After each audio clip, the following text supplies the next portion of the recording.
ومحسن تهي في هذه ياسين وحنقلنا مركن كيس كلا وحساسية وسلا حياة النساء اشتغل هذا كسابسا وأنا كيس كا سرقالة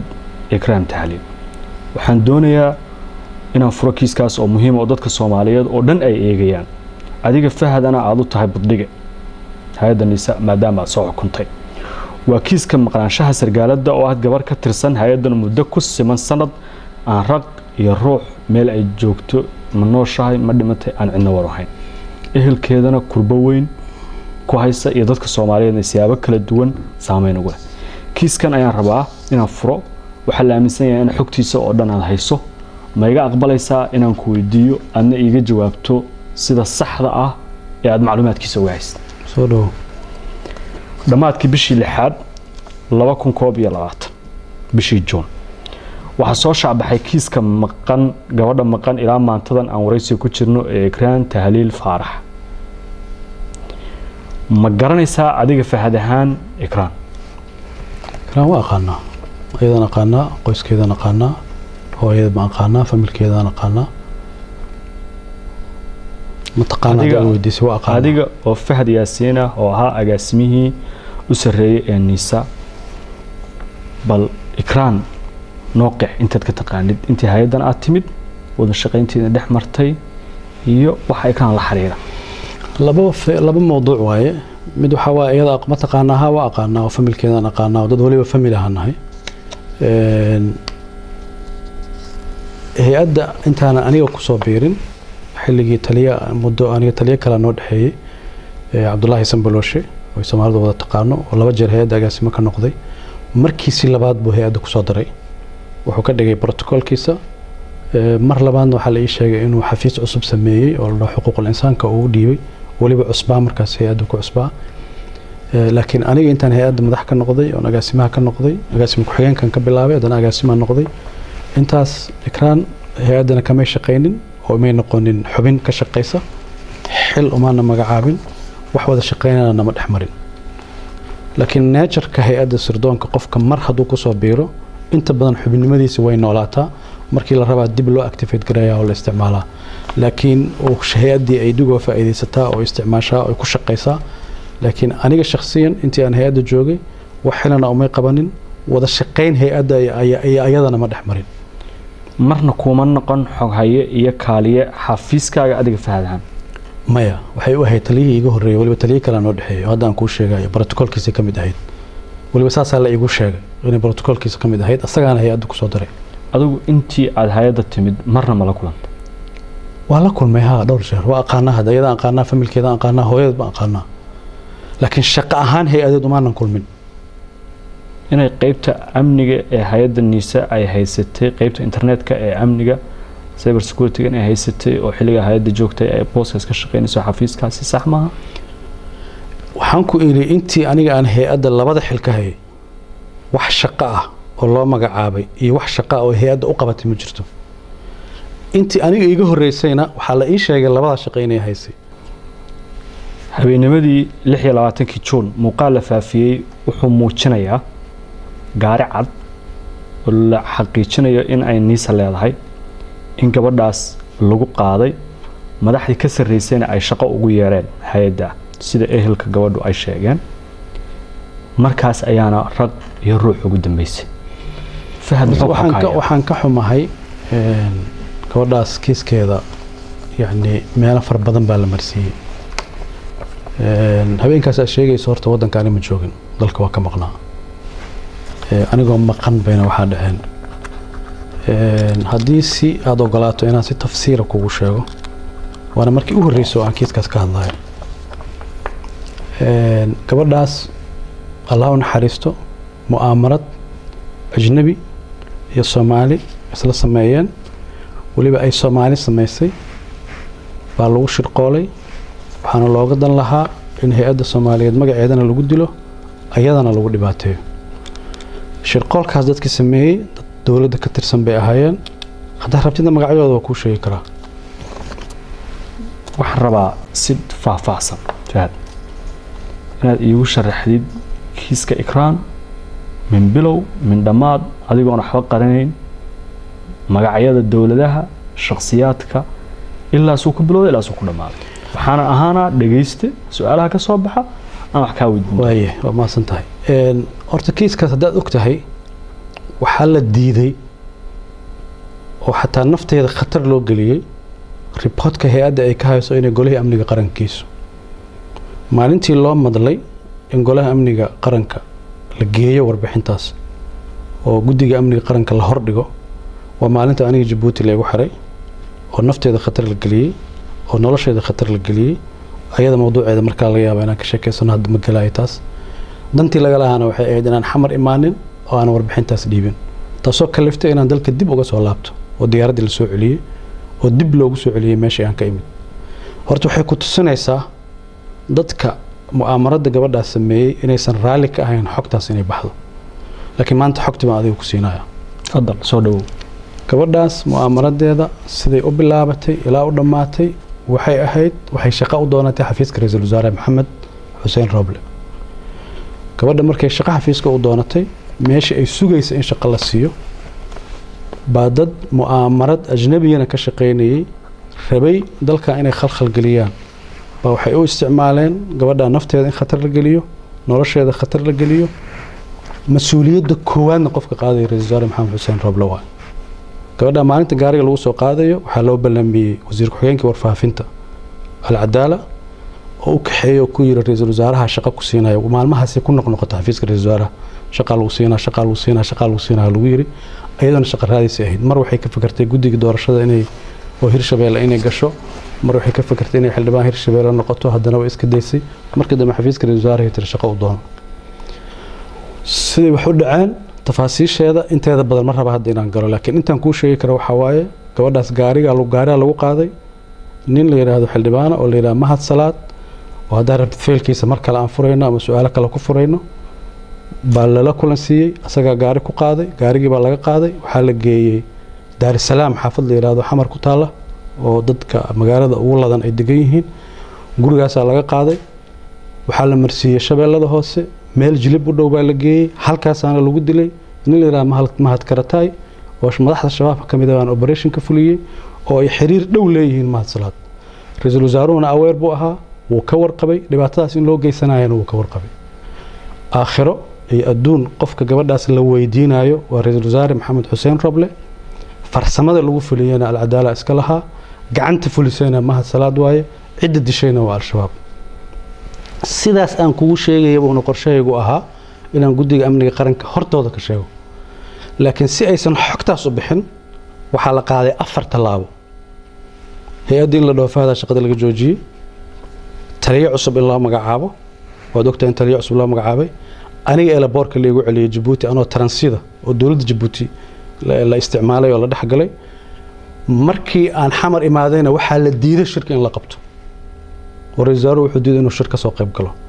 marka haddii kiiska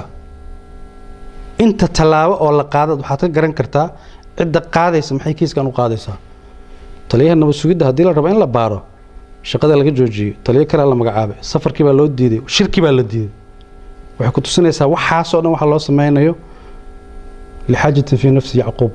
wax uu og yahay baa jira waa wax asaga uu og yahay inuu sameeyay maadaama uu sameeyay cid allaale iyo cidii warbixintaas sheegi kartaan inuu la dagaalamo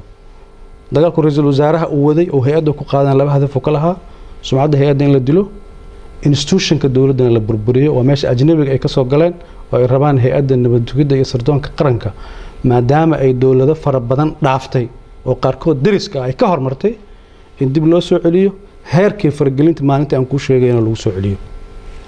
dawladda ajnabiga ee kiiska ikraan fulintiisa fududeyntiisa qaadatay waa laba dawladood mar raba hadda magacooda inaan sheego dadka Soomaaliyeedna waa fahmayaan laakiin mar raba inaan magacooda sheego laakiin Fahad waxaad sheegtay magacyo ay ka mid yihiin Mahad Salaad oo hadda hay'adda haysta injineer Maxamed Xuseen Roble oo ra'iisul wasaare ah iyo Cabdiraxmaan Yuusuf Al-Cadaala oo ah wasiir ku-xigeenka wasaaradda faafinta sidaas la mid ah dadka ajnabiga ah ee kiiska lugta ku lahaa ee aad eedeynaysid dadkaas dawladahaas labada sheegtay inaad magacoodid ayaan ka doonaynaa hadda inaan sheego diyaar u bihi asbaab jira dartood waxaa jira markaad mas'uul sirdoon soo noqotay fasax u baahanta wadan iska sheegi karin hadda fasax laakiin dadka Soomaaliyeed waa og yihiin dawladahaas aan ka wado way yaqaaniin imaaraadka iyo Kenya iyo noqon kara adiga dhahay ani ma dhihin hada dhahay gabadha gaara lagu qaaday saa sheegtay waxa la geeyay xaafad magaalada Muqdisho kamida gaarigana waxa sheegtay in loogu ballamiyay xafiiska wasaarada waliba ani wadanka waa ka maqanaay markaas sidku ogaatay waxaan rabaa inaan kugu daro xataa aan ka ilaabay dadkaas mar kastoon aniga wadan ka maqanahay mashaariic sameeyaan kiiska ikraan waxa la alifay anoo maqan kiiska hay'adda isbedel lagu sameeyo waxa la sameeyay anoo maqan saddex bari ka horna ma aqaan la socotay isbuuci hore gurigeyga la galay ciidankii iyo qalabkii iyo wixii yaalay baa la qaatay anoo maqan hal mar anigoo jooga waa awoodi waayay inay wax sameeyaan sidku ogaatay xogtan dalka dad ka maqnay waa xog culus oo xasaasiya in dad mas'uuliyiin maanta ah oo mas'uuliyiin xilal sare haya oo waliba booska aad joogtay niisa sargaalka loo magacaabo mas'uulka loo magacaabay aad ku eedanayso inuu kiiska isagu wax badan aan ka ogahay intaas kaliya ma aha qal dhibaato far badan oo amni darrada dalka ka dhacday qayb bay ka ahaayeen dadka aan ku sheegay kila ay gaareen xataa dariska inay dhibaato ka geystaan professor Abdiwahaab oo Nairobi jooga ra'iisul wasaare Maxamed Xuseen Roble ka shaqeeyay oo dhaqaale ku bixiyay oo systemka dawladda Kenya iyo dad kala duwan dhex galay oo gaangis rabay inuu isticmaalo qorshahan wuxuu ahaa professorka in la dilo waxa la rabay in loo dilana hal shay bay ahayd maxaa dawladda Soomaaliyeed qaran Soomaaliya u difaacaysa intaas loo dilay waliba professorka waxaan diyaar u ahay in arrintaas xogta uga baahan yahay waqti kasta uga baahan yahay ka siiyo kiiska ikraan doorka mahadsala waa hadda hay'adda niisa jooga maxay ahayd intaan ku sheegay bay ahayd haddaad rabtid kiiska gabadha intuu ku lahaa waxyaabo kala jira laakiin kiis gabadha haddaad dubtoontid intaas buu ku lahaa mu'aamarada ayaga wada sameeyay gacantii fulisana mahadsalaad buu ahaa yoolka laga lahaa maxay tahay laba arrimood laga lahaa in hay'adda sumcadeeda lagu dilo amniga dalkana lagu khalkhalgeliyo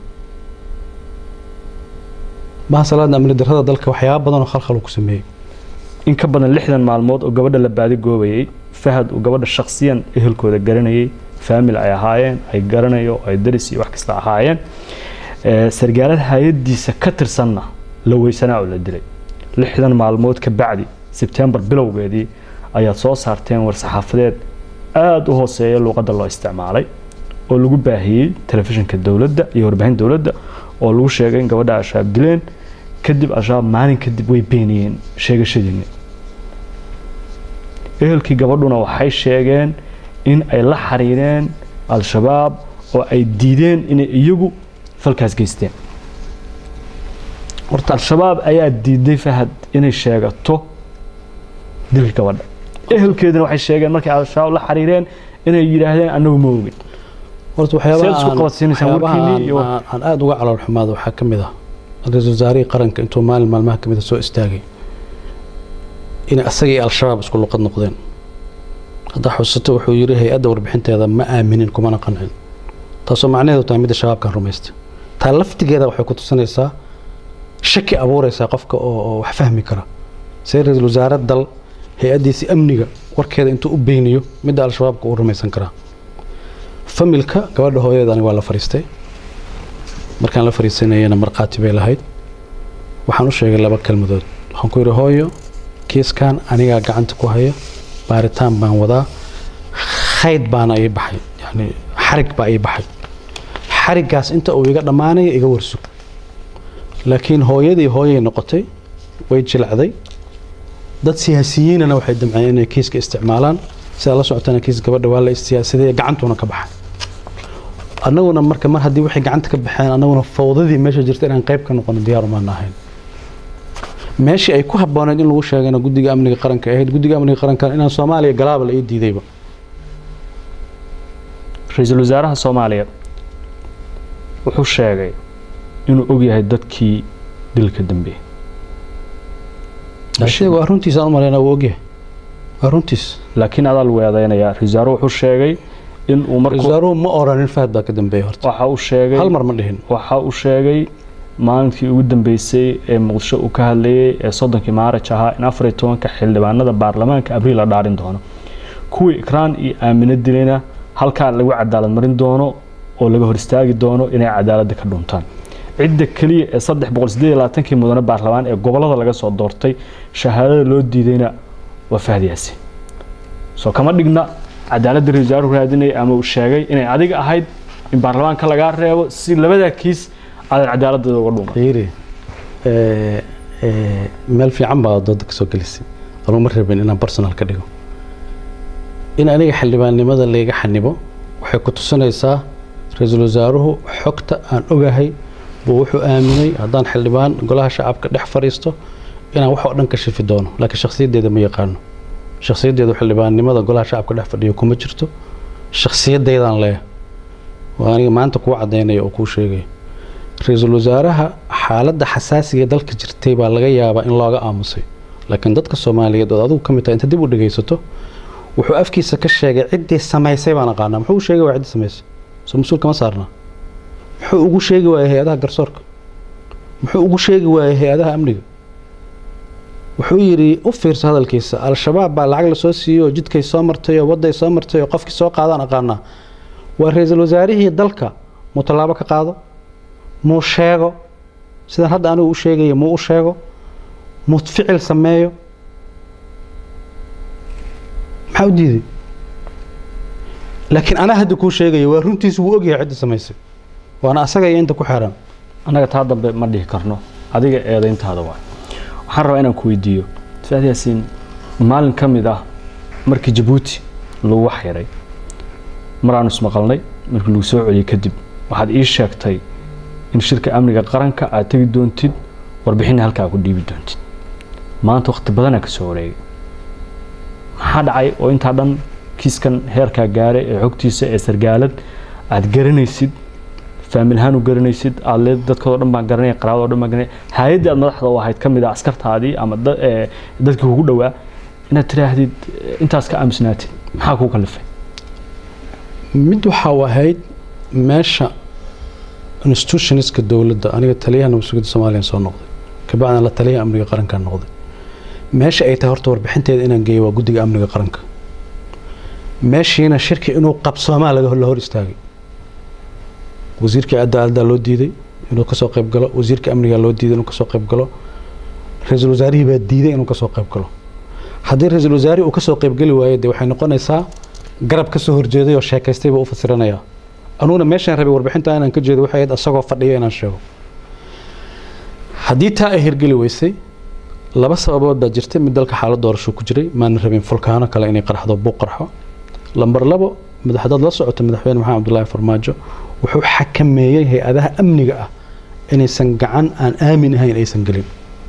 gacan aan aamin ahayn markaan ka wadana ra'iisul wasaare Maxamed Xuseen Roble oo rabay hay'adaha amniga inuu dhex galo taliyaasha bedelo wadanka oo dhan uu qalalaasa geliyo waxyaabihii loolanka ahaa ra'iisul wasaaruhu wuxuu ka dhigay siyaasad laakiin annaga waxay noo ahayd dalkan bal inuu taagnaado inta doorashada laga gaarayo haddii Maxamed Abdullaahi Farmaajo madaxweynaha uu soo laabtana khayr haddii kalena qofkii kale loo dhiibay uu go'aan gaaro marka haynta in la haayay baa keentay bal horta meel in lagu simo Fahad gabar dhinac gabarka ah Soomaaliyeed dhinac sargaaladka ah hay'ad ka tirsan nisa dhinac muwaadin Soomaaliyeed oo la weysan yahay xogteeda maxaa ka muhiimsan oo la sheegi lahaa bishaaro waxaan kuugu bishaaraynayaa application-ka Baysi waxa uu ka caawinayaa inaad ehelkaaga lacag u dirto adigoo jooga gurigaaga iyo goobtaada shaqada loo diraha lacagtu waxay ugu dhacaysaa telefoonkiisa gacanta Baysi waxaad ka heli kartaa App Store-ka iyo Play Store-ka hadda xogtu waa laba dhinac yaa gabadha dhibaatada dilka u geystay waa sheegnay yaa ka dambeeyana sababtan u sheegi weynaa waa ku sheegay waxaan ku yiri goliyaan ka sheegi la waa la diiday laakiin waxaad awooday inaad shijir ay qabato sidan oo kale hadda saas institutionada dawladda ma shaqeeyaan يعني قرنimada Soomaaliyeed iyo hay'adaha Soomaaliyeed waxa la fiiriyaa waxa aad sameynayso maxaa ka dhalan kara aniga inta nabad sugidda madaxda ka ahaa intaas oo file oo sensitive oo khatar ah ay soo maray waxaan ka shaqeynaya ma xakameyn kartaa waxa xakameyn kartaa hada xakameyn kartaa dadka qalqalinin laakiin hadda ku weydiin hadaan inteeda cad soo istaag intaan ku sheegi la waxa la dhihi lahaa dawladda mucaarad target gareynaysa wax kale lama dhahan laakiin maanta dadkii baa qaarkood xukun ka haya saad u aragtaa maanta inaad sheegtid ma xogtaas waxaan u arkaa in la helay fursad lagu la xisaabtamo dadkii dambigaas geystay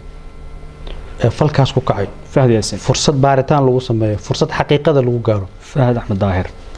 ehelka gabadhu maxkamad bay furteen waxay maxkamadda dadka looga la qoray magacyadooda adaa kowka diyaar ma u tahay inaad maxkamad iska difaacdid waad hortagtid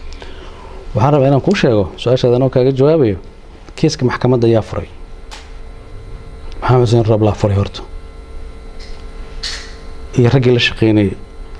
isla maxkamaddii baa anugu ka dhageystay iyadoo la leeyahay Fahad Yaasiin waa bari isla maxkamaddii baa tiri warqad soo saartay oo tiri Fahad shuqul kuma lahan raggii kale oo magacooda la sheegay shuqul kuma lahan hay'adda nabad sugidana shuqul kuma lahan labada jeerna anugu idaacaddan ka dhageystay waxaan diyaar u ahay xaqiiqadaas cid allaale iyo ciddii dembigaas geysatay in la dabagalo la maxkamadeeyo xuquuqda ay mudan yihiin la marsiiyo adigu maxkamadda waa tagaysaa waa iska difaacaysaa hadda maxkamadda haddii la iga yeero maba diidi karaba diyaar u tahay maxkamadda maba diidi karaba de waa sharci ma diidi karo xogta aan kuu sheegayana waliba waa 10% ka badan baan hayaa oo ayada khusayso u sheegi karaa 22 Julaay 2021 agaasimaha nabad sugidda iyo sirdoonka qaranka ee hadda xilka haya Mahad Salaad Maxamed bartiisa Facebooka wuxuu ku qoray oo uu sheegay in kiiska khaarijinta sargaalad Ikraan Tahliil aad soo maleegtay adiga Cabdullaahi Kulanajiis iyo Yaasiin Fareyna uu ahaa fuliyihii kiiska ee gacanta ku lahaa sidaas ma jirtaa تاني فيسبوك ملهي دوسها قرينا وامقلي إنه قري قف بأي شيء إنه قري إنه يكون آخر سنين لكن أيضا الافتقاد عدينا أيضا الافتقاد شكئة حلبان مقالة اسكت جوجا محق لي إنه ده هبل الدلي هبل الدلي هبل الدلي ما هي سردان بو شقيا مربحين سردان بو هلا يا أشياء حقتان حتى رئيس الوزراء أمركم إذا عدى سوء استاجر أنت هداي شيء يا أشياء حقتان إن مركا أو سيدا ده كل جيدا وحيتون أبو رسام حاكيس كان سود حق لي واي وكيس كان وصل دونت وقف ربا جريمة وسمي إنه ضد كلا كوبين أبورته كيس كان أنتي وسعودي ضد الصومالية يضلك حليس أيوة قال حليس تاس وهاي إن تقال سكية قرق الله فورو يقرأ على سد دولة الصومالية وحليس قلي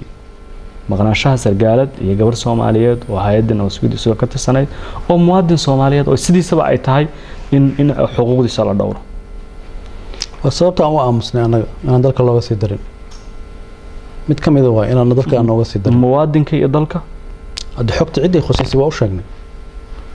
الصغر يزارون وأوجيهي هي هذه خصيصين وأوجيهين ما كلنت حلالنتم كلا كلنت محكمة عيدة ما هذه فهد مكوريست ما حلالنت هذا كيس وحن كلها إذا عدنا كده جيست أنا كليه ها إن كيس كلا بلابن إذا عدنا كده جيست إن كان كلا سمينا إذا عدنا كده جيست كل ما كل من باريس تحنكم موجودين حلالنت هذا هي أدونن بيلا كلنت أديك لكن شخصيا كل ما عد كستي لا كلنت قف كستي لا كلنت أديك لا كلنت سراكي شكل لا كلنت عد والبي وريست كيسك إكران وحدي شكتي توم بقول كيبا حكتها كهيست نادن أيوه الشيء حديدي أنا ولا شكت هي هذا خصيصا وش جاية قرمة وقتي مناسب نقطة أما وقتي أي كوب هبون تاني الشيء markii kiiskan uu dhacay warqad baa soo saartay risaaruhu uu ku yiri warbixin soo gudbi warbixintii horena kuma qancin warbixintaasi luqadda ay ku qornayd aad bay ugu hooseysay xushmad ra'iisul wasaare oo golaha fulinta u sareeya in loo qoro waa tiri golaha amniga qaranka imow halkaas ayaan warbixinta ku jeedinayaa luqadeedu ahay walaalo ani ma aqaan sababta aad u tiri way hooseysay because amniga dalka hay'adda ugu sareysa waa guddiga amniga qaranka oo wasiirka cadaaladda wasiirka amniga wasiirka gaashaandhigga wasiiradaas ay fadhiyaan gobernatooraha muqdisho uu fadhiyo madaxweynaha fadhiyo ra'iisul wasaaraha fadhiyo taliyayaasha ciidamada fadhiyaan aniga marka xogta aan hayay haddaan dib hadda ku xusuusiyo waraysiga maanta aan ku siinayo iyo xogta maanta aan ku siinayo iyo warqadda maalintaas aan soo saaray waa islahayd because sidee baan xogta u siiyaa qofka dembiga sameeyey sidee baan asaga u address gareeyaa oo warbixin ugu gudbiyaa hadduu asaga qayb ka yahay ma ninkii xukumayay iyo ninkii dembiga galay baan isku mid ka dhigaa inaan marka maalintaas dalbaday meel aan ra'iisul wasaare maxamed xuseen rooble ahayn inaan xogta siiyo waxay ku tusaysaa xogta aan hayay sensitivity-geeda iyo jihada aan rabay inaan wajahayo haddii aan ogaan lahaa oo ay ahaan lahayd inuu beri ka yahay qofka ugu horeeyaan siin lahaa buu ahaan lahaa waana sababtaan uga leexday ehelka gabadha hooyadeed inaad kulanteen ay saxaafadda ka sheegtay adigana waa ii sheegtay dad markhaatiyana idila joogeen maxaa ku tiri intaas aan kuu sheegay waxaan ku yidhi hooyo khad baan hayaa khayd baan hayaa xarig baan hayaa inta xarigaas uu iga dhammaanaya iga warsug wax tallaabaana ha qaadina warbixin dhammaystiran anaa kuu keenaya sargaal ka tirsan hay-adda ma u dirtay oo gurigeeda ma kula kulmay markaad xogtan heshay kadib kulankaas ka bacdi sargaal uu la kulmay wuu la kulmay waxaana u sheegnay hooyo idaacadaha aad ka hadlayso iska jooji naga warsug annaga laakiin markaan aragnay hooyo inay idaacaddii istaagtay idaacaddii ka hadlayso ra-iisul wasaarihii laftigiisaba uu sii boonbooninayo warkii waxaa socday wax kale mu'aamarada aan kuu sheegayaa socotay laakiin familka uusan ka warqabin xaqiiqadan ogeyn maxaad qoyska ula wadaagi weyda maadaama aad si shakhsi xataa qoyskaada u garanaysid haddee wixii duruufihii jiray oo siyaasiga ahayd oo markaas jiray waa aniga kuu sheegay intaas shay oon ilaalinaynay bay qayb ka mid ahayd markii aad ka laabatay halkii aad joogtay markii falkan u dhacayay Djibouti baa tagtay intaanan kiiskaas u gudbin alcadaala iyo mahad salaad iyo rooble waxaad noo sheegtay inay yihiin cidda soomaalida ah ee kiiskaas abaabushay maxay ahayd annaga ma hayno mana xaqiijin karna eedayntaada laakiin maxay ahayd ujeedadii ka lahaan kareen adigu xogtaada ogaatay aad hesheen cidda ajnabiga ma ka wadaa mise waxa ka wadaa soomaalida hadda waxaan ku dhahay waxaa la rabay in hay-adaha amniga la burburiyo dalkana qalalaasa la geliyo haddayse intaas ahayn waay aniga Djibouti la igu xanibay haddii dambi la igu hayay maxaa xamar inaa imaado la igu ogolaan waayo xataa diyaarad khaasaan ku tegay markaan tegayo ku laabanaya Djibouti markii la iga celiyay kabacdi diyaarad khaasaan qaatay diyaaraddii khaaskayd waxaa la isku dayay elaboorka inta la soo galo in baabuur cabdibilaa waddada lagu xiro Djibouti qisadeeda iga war walaalow Djibouti waxaa dhacay ilaa hadda waa fahmi la'ah dal Soomaali ah Soomaali ku hadla isku dhaqannahay isku diinnahay sababta beegsiga intaas la eg ay aniga igu sameeyeen waxaan garan waayo waxaan rabaa markii u horreysay inaan kuu sheego qorshaha in la xiro ma ahayn in la xanimo ma ahayn shirqool nafteeda lagu khatar gelinayo oo ku dhammaanaya Fahad Yaasiin waa la waayay in la sameeyo ahayd laakiin asbaabo dhacay waan hadda ka sheegi karaa mid ka mid ah statementigii madaxtooyada ka soo baxay ee madaxweynaha jamhuuriyadda xafiiskiisa laga soo saaray ee dowladda Djibouti loogu sheegay haddii Fahad Yaasiin amnigiisa uu waxgaaro inay dowladda Djibouti mas'uul ka noqonayso inaan maanta nool hoon ka hor fadhiyo ayadaa sabab u ah hadduusan statementigaa soo bixi lahayn waxaa laga yaabaa wax kale inay dhici lahaayeen waxa dhacayna waxay ahayd militariga Djibouti waa ogaaday hay-adihii dowladda Djibouti waa ogaatay shirqoolkii wuu fashilmay taasaa keentay in diyaaraddii lagu soo celiyo iyo diyaaraddii Turkish Airlines oo aan saarnaa oo iyada laftigeeda tiri kama tegayno rakaabka naga qof saarnaa waana waxay ka mid tahay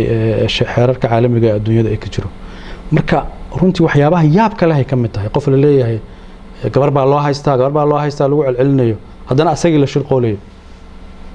mu'aamarada xajmiga ay la egtahay ku tusinaysaa laakiin shayga aniga aan la yaabanahay waxaa waa ilaa hadda aanan fahmin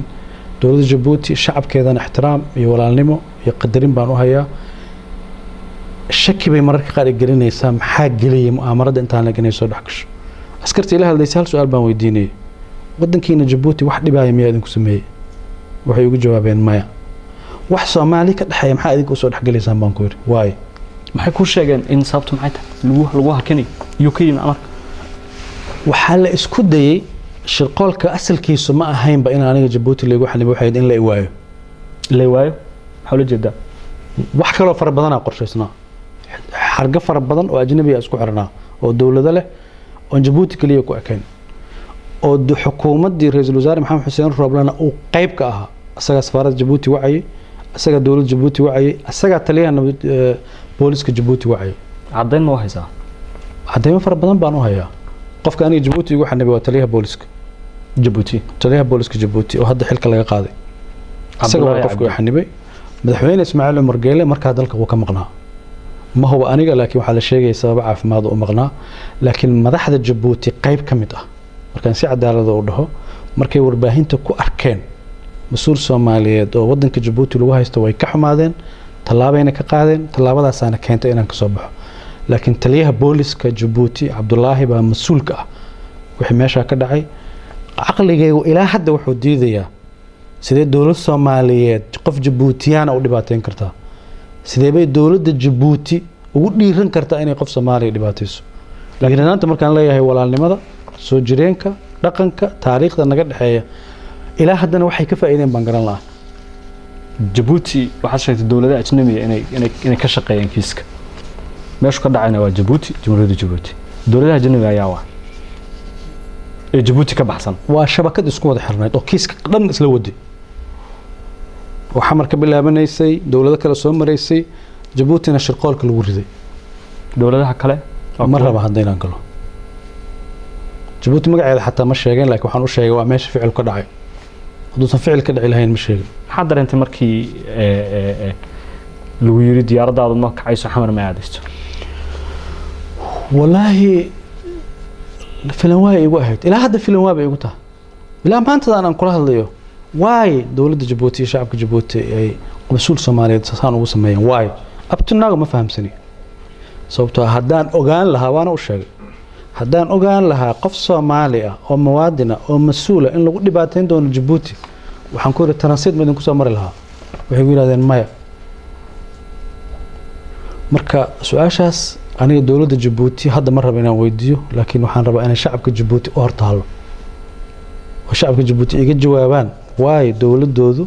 ay dhibaatada intaas leeg mas'uul Soomaaliyeed ugu geysatay fahad waxa aaminsantahay Djibouti inay ka badbaado sida aad carabku dhufanayso qorshayaal saxiixay markaa ula jeedimo shirqool dil baa ula jeedaa shirqool wuxuu ahaa aniga dhan in la waayo ma garan karo ma in la dilo ku dhamaanayay ma in wadan kale la isii dhiibo ku dhamaanayay ma in dhibaato kale ugu dhacdo ku dhamaanayay leena ficilaa dhacay hadda aan rabin inaan ka sheekeeyo meesha dhexdeeda ka dhacay ficiladaas kulligood waxay tusinayeen shirqool kale inuu jiray haddii diyaaradda Turkish Airlines aan saarnaa aysan khasbi lahayn in diyaaradda la igu soo celiyo oo diyaaradda la soo saaro aysan khasbi lahayn dad mas'uuliyiin oo dawladda Djibouti iyo shacabka Djibouti wax aad iyo aad u fool xun baa dhici lahaa diyaarad kale inaad goosataan maqlay markii aad Turkish Airlines lagu diiday inaad raacdo ما أيقو تركش لين راعي إيميديدن أيقو سي sophisticated مركور وشقيان إلى واحد كشفمان ما هو اللي هو قراية سحر فضله مركور وشقيان ديار ده هالليسن هو ده نجاه هالليسن إلى بارك تيجت كجوان حفيز كمقريش كان شقيانين وحيسكت ضيان أنت الله علي أنت أي sophisticated إسكت كران وإسكت دقيقة بالمناسبة أنا وارهم ما يستعنيه ضدك أوري يسوي عي وحنقول هاي واحد باتها من جيران وحباها هالليسن وحها هالليسن ولا صحايا ساسان aniga u rumaystayba because shar ma filaynin taliyaha booliska ma aragta markaadi kula kulmi markaas ba maya ma la hadashay kadib maya soo ila hadlaya muxuu dhahayaa si ku ogaatay xogtan markay xogta xogaal baan u ahaa mu'aamarado dhan baan hayaa safaaradii Soomaaliya Djibouti ku lahayd baa irida timid oo loo diiday inay ii timaado sawirada laga qaaday sawirada Soomaaliya ka ahayd sawirada aan ogeyn baa laga qaaday dawladda Djibouti aan iga qaaday ayagana faafiyay kulli ma ogeyn qaar waxay ahaayeen sawirada qol ku dhagan qaarna waxaan dareemayay booliskii yimid baa iga qaaday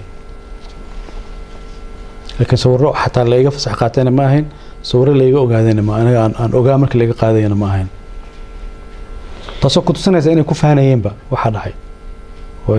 aysan qarsanaynin kiiskii Ikram mar kale waxaad sheegtay in xogtiisa 10% kaliya aad baahisay aad iyo ogolaatay inaad sheegto inta kale 90% waa xogti ugu badnayd waa goorma sheegaysa waqti ay ku haboon tahay iyo cid ku haboon madareemaysa walacna ma kugu haysaa in maqnaanshaha gabadhaas ay qoyskeedii oo aan ogeyn raqiyo ruux dawladdu ay sheegtay waliba hay'adda nisaa'ada joogta ay sheegtay in shaab dileen shaab diideen oo inkireen oo dheheen annagu ma dilin ra'iisul wasaarihii qaranku yiri dadkii ka dambeeyay cadaaladdan hor istaajinayna oo baarlamaanka ka reebayna adiga kaligaana baarlamaanka ka maqanta maxaad dareemaysaa ma jeceshahay inaad barato qur-aanka kariimka ah iyo culumta shareecada ugu kaalay markaska Nuurayn online oo baro adigoo gurigaaga jooga qur-aanka higaada iyo culumta kale islaamka wixii faahfaahin kala xiriir nambarada shaashada kaaga muuqda fiiri baarlamaanka in aniga la iga xanibo waa wixii ugu sahlanaa oo dhacay adii aqligaaga isticmaal dadkana dhageysanayaan aqligooda isticmaalayaan kiis baa qofkan lagu hayaa wadankaa loo diidan yahay xildhibaannimada loo diidayaa xilkaa lagu haystaa hay-addi baa la qalalaaseynayaa ku-xigay qof baa bannaanka laga keenayaa amniga o dhan baa la burburinayaa oo si kasta loo burburinayaa waayo hal case haddii la rabo in la xaliyo qofkii khusayso inuu wadanka soo galo oo la weydiiyaaba sahlane waayo in la ogolaado guddiga amniga warbixinta in la siiyaaba sahlane oo ra-iisul wasaaruhu meesha isku difaaco oo ciddii khusaysa meesha isku difaacaan maxaa loo diidaa aniga way dhibaysaa waana sababta hadda warbixinta u dhiibayo waxaa dhibaya in qof dalka 3 qof oo ugu sareysa ama 4 qof oo ugu sareysa kamida intuu dambi galay oo dambigiisa ku qaranaya inuu hay'adda nabad sugidda iyo sirdoonka qaranka uu dambiilo ka dhigo haddana hay'adda inay hadasho loo diidayo haddana qofkii ugu sareeyay loo diidayo inuu warbixin dhiibo ra'iisul wasaaruhu isla habeenkaas uu kiiska ka hadlay cadaaladda xildhibaanada lagu reebay xildhibaan Aamina ayaa lagu dilay qarax ka dhacay magaalada Beledweyne Allah u naxariistay xildhibaan Aamina adu ma garan Aamina qof wanaagsan oo qiimo badan oo wadanka u shaqeynaysa bay ahayd bilmunaasabana Allah u naxariisto waxay ahayd dadkii madaxweyne Xasan Sheekh markii aan kaambeenkiisa kamid ahaa 2012 ayaduna kamid ahayd xisbiga UPD asaasiyaashiisa kamid ahayd aqoon shakhsiya iyo ixtiraam iyo qadarin fara badan baa naga dhaxaysa kiiska gabadhan ikraan ee aad uga hadashay ayna ahayd xildhibaanka kaliya ee cadaalad u raadinteeda ka shaqeynaysa intii ay socotay marna ma is aragteen kiiska maya anigana ilama soo xiriirin ana lama xiriirin laakiin Allah u naxariisto dambigeeda Allah dhaafo waxaan qiyaasayaa inay rumaysatay warbixintii xafiiska ra'iisul wasaaraha laga dhiibay taasoo rumaysatay runtiina marka ay dhimatay xataa kaliya uma dhahayo qof aan ku aqaanay waaye qof wanaagsan inay tahay haddii xogta saxda ah ay heli lahayd waxa laga yaabaa inay si kale u fikri lahayd laakiin xogtii markaas haysatay ma ima soo raadinin ayadoo idaacadaha ka hadlaysana waa arka marka meel aan wax ka sixi karo ma joogin dhimashadeedii iyo dilkeedii waxaa lala xiriirinayaa isla kiiskii Ikraan Tahliil inuu ahaa shabakad isku xiran oo arrintaa wada abaabushay dadka lagu eedeynayna mar kale kiiska Aaminana qayb ayaad ka tahay horta ereygaas qof dhahay ma jiro ra'iisul wasaaruhu wuxuu yiri gacantii Ikraan dishay ayaa dishay oo aan baarlamaanka ka reebi doono waa duuban tahay hadee ra'iisul wasaaruhu magac ma sheegin horta soo magac ma sheegin hay'adna ma sheegin laakiin wuxuu sheegay in tareed isaga laftirkiisu dareemayo oo isaga loo soo hanjabayo oo yaqaan telefoonadii message-da looga soo diray cidii uu ka dareemayo muu sheegin mugta waxna waa faham waxna waa hadalka ra'iisul wasaaraha afkiisa ka yiri laakiin waxa yaab kale waxa waaye ra'iisul wasaaraha xogta intaas la eg hay'adda siisay asaga iyo hay'adda sirdoonka xiriir ma lahayn markaas wada shaqeynna ma lahayn see ku gaata hay'adda ma joogin markaas hadee hay'adda laga ilaalinayaan ku yiri inuu soo dhex galaa laga ilaalinayo lama macaamalo laga ilaalinayo maadaama uu crime sameeyay mid ka ilaalin marka hadii hay'addii sirdoonka uusan xog ka helaynin number 2 xogtan uu haysto muxuu talaabo uga qaaday ra'iisul wasaaraha dalka muxuu ficil u sameeyay waay hadduu og yahay cidii wax wuxuu yiri waan ogahay ummadda Soomaaliyeed lama wadaagin talaabo ma qaadin waxa ma sameeynin maxay ku tusinaysaa yani in ra'iisul wasaarihii qaranku uu eedaa jeediyay adna maanta eedaa u jeedisid waa wax weyn marka laga hadlayo nidaamka dawladnimada maanta oo la joogo labadiina wax xilma haysan ra'iisul wasaaruhuna waa wali waa ra'iisul wasaare xil gaarsiina wali ra'iisul wasaare waa xilka u hayaa ra'iisul wasaare xilka si degaya waaye adigana taliyihii hore ee madaxweynaha iyo agaasimihii hore ee niisaad qof shacab oo waxa tahay Soomaaliyeed xogta aad bixinaysid waa xog weyn ra'iisul wasaaraha marna isku day inaad kala hadashid intii khilaafkeenu u bilowday kiiska ku saabsan gabadha inaad si toos ugu sheegto ra'iisul wasaare sidaas ka dhacay mar waxaa jirtay su'aasha hadal aad iyo aad muhiim u soo xusuusiyay waan hadal marqaati leh mar waxaa jirtay madaxda qaranka ay fadhiyeen mar raba magacyada aan sheego laakiin dadkii ogaa oo dhan way joogaan ilaa 9 qof oo madaxda qaranka ah fadhiday hortooda ayuu ra'iisul wasaaruhu kitaab ku maray oo yiri magaca Ilaahay waxaan ku dhaaranayaa Ikraan inuusan fahadna shuqul ku lahayn niisana shuqul ku lahayn laakiin wuxuu yiri siyaasadda ay la gashay